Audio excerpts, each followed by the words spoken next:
the Royal Deeside Railway.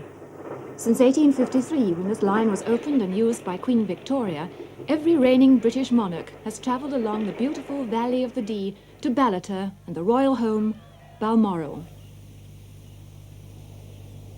Now, after 113 years of splendour and glory and pride, the line is closed, victim of the beaching cuts in 1966.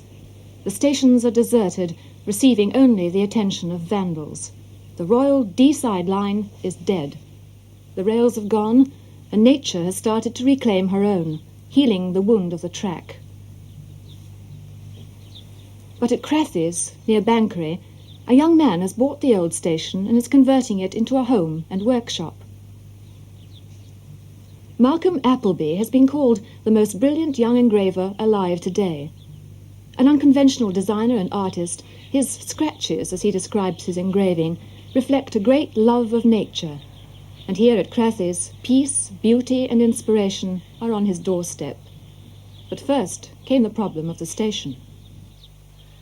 Well, this place was in a hell of a mess a year or so ago when I bought this place. There was 50 windows smashed around here, and so they all had to be replaced, but not at the time that I took it over, because alterations had to be made. Windows were opened for ventilation and things like that, so it was all done over a long period of time. So about 10 months or so before all the windows were really in. So the rain got in, and one of the roofs was leaking, and it was just a pretty bad mess. The garden was terrible, still is. What most people would think a mess, but I think I'm slowly organising it the way that I want it. There was the car park. It was just plain rubble. There was nothing on it at all. I don't like very, very flat areas. So I got a digger in and had holes dug all over it and filled it with earth here and there. It was just too hard to dig. You couldn't put a pickaxe through it. It was so solid. And then piles of stones and rubble dumped here and there, and just let things grow all over it that were in the earth, in the rubble that came. And so I've got oats and wildflowers and some wild strawberries even growing in this. Well, there's a lot of junk and old scrap iron left here, and I'm not the sort of person to throw things away. Rather than do this, I've tried to utilise everything that I've had about and use it to some small advantage to the place. The wire I've built up as various free frames for rose bushes to grow over, and I built a bird table, which was the most horrible thing I'd seen for a long time. In fact, I was quite ashamed of it when I built it. So I started building up wire pieces around it until it became quite a network of pieces, and hung pieces of fat and bird food all over the thing, and the birds soon got used to hanging and swinging all over this wobbling wire. Quite a bit of my work is closely related to nature. Birds, flowers, trees, wind, rain. Try and get all the elements into it. Fire, heat, also in the techniques as well. You know, it's lovely to use a bit of heat over a work and then quench in water and see water running over gold and steel, and just watch things changing in the work pretty quickly. In nature it often happens quite slowly, but I think all things are pretty well tied up to natural circumstances. So obviously nature has to play quite a lot of part in the work. I became an engraver by going to art school and doing the general course and becoming more interested in smaller and finer work, and in the end through necessity of having to have my designs produced in metal, learning engraving so that I could do this myself.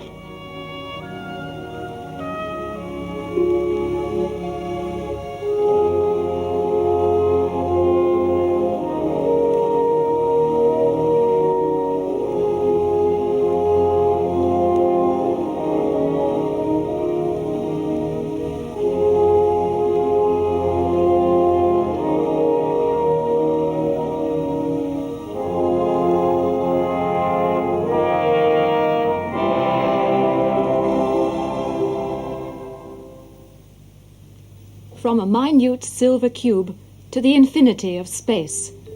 This golden moon was designed and engraved to commemorate the landing of Apollo 11 and man's first step on the moon.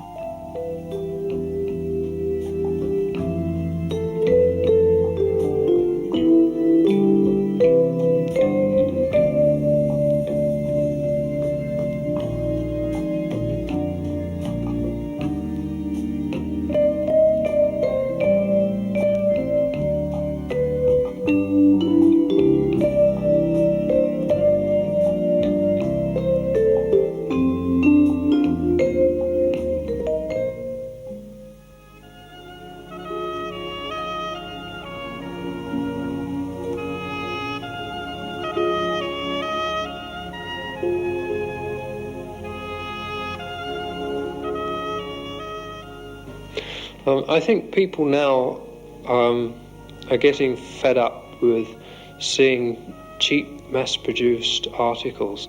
It's obviously a very, very difficult thing to mass-produce a thing of very, very high quality. I suppose this has a throwback to my sort of work and other people's work who are working in similar fields. People search out these things. Quite often, some quite ordinary people, working people, would want a small ring or something that has been individually made for them.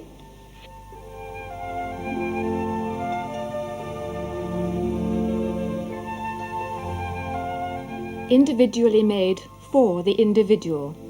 Each piece different and thought about separately. Markham Appleby's commissions are varied and sometimes even offer a change of working location. A slightly different situation was put to me the other week. A fellow from south somewhere just wandered into the workshop one day with his wife and asked me to engrave a silver cube or block of the farm that he used to work on, which was just over the way there, a place called Garrel. This time I've got to work off from a site and produce a landscape on silver. I'll do a few sketches, probably quite simple sketches, not much information actually on the paper, but through the effect of putting things down on paper, it makes you think about what you're seeing. And probably what I think and what's stored in my mind is more important than the actual sketch. I'll be able to take that home, and when I get working into the silver, then it'll all come out again. The techniques that I like to use just can't be done any other way than using hand tools. Most mechanical tools are revolving or vibrating, and they usually give us a rough, torn effect, which, if I want, I can produce with my hand tools quite easily. And I can also get the smooth, fine polish and clean, precise lines at the same time. I use treadle polisher.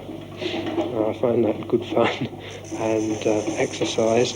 It's also, to me, better than an electric grinder because it runs at a much slower rate. It doesn't lose the temper of the tools through overheating.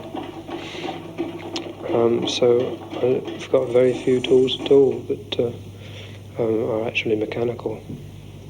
I get a very fine sense of touch. Touch is as important as eyesight. I can lay a graver onto the metal and feel my way through it. And in fact, I could do some strokes almost blindfold. I work for a short period and then look around me at what's outside and what's inside the workshop, and then go back to the work and cut away a little bit more and then look up, giving my eyes exercise all the time. I've got a terrific horizon here, and you can see a great distance, miles up towards the hills there. Everything's tied up with the work.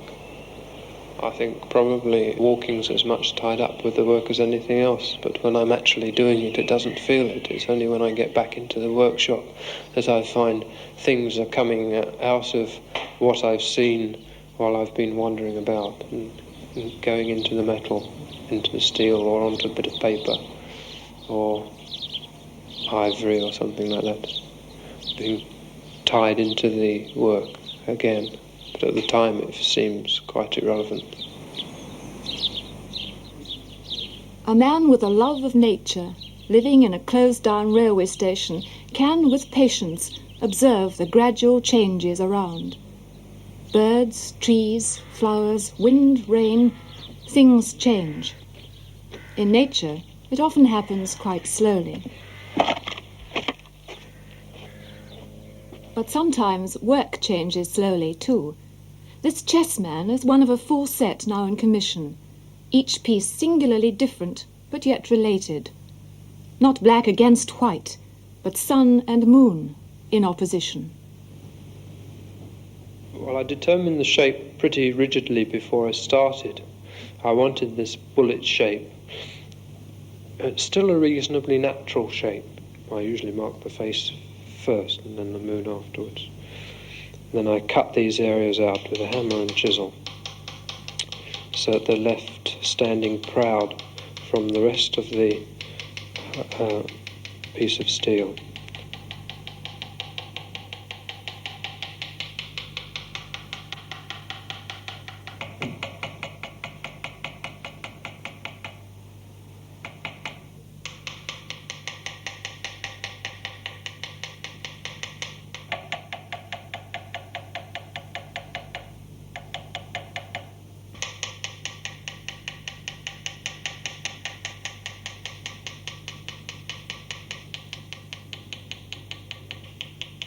I love working in steel. It's crisp and it's got a hardness as well. It's good wearing. It changes its qualities over time.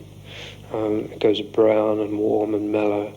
It contrasts well with gold and silver and other more precious metals.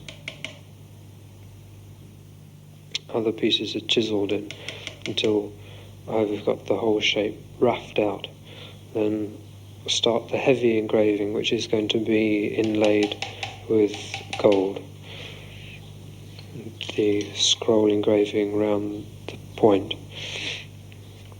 This is then inlaid.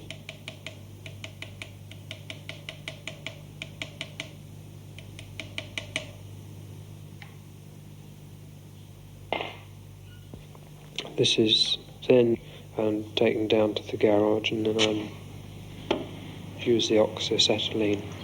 I warm the job all over, starting usually from the disc, so that the thing is getting hot and near the temperature that the silver and gold is going to melt.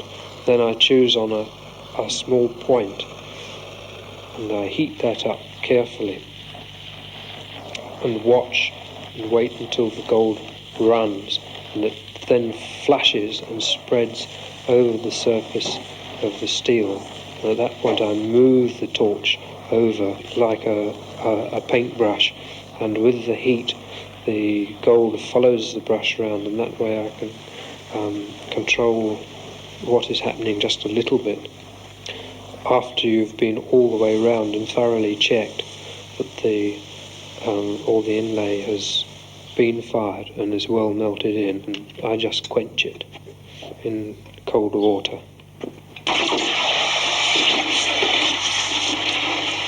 This can loosen any pieces of gold that are liable to come off, and it's good fun as well, because great big bubbles fly up all over the place, and steam and things makes lovely noise.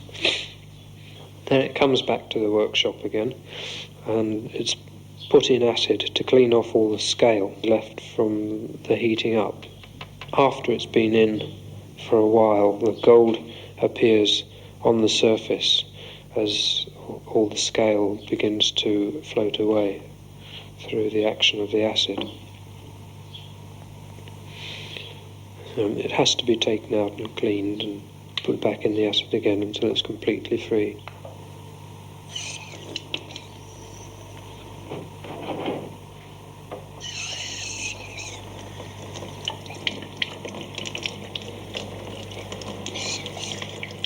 It's then polished and burnished so that you get bright areas of steel and bright areas of gold and dull areas where you wish them.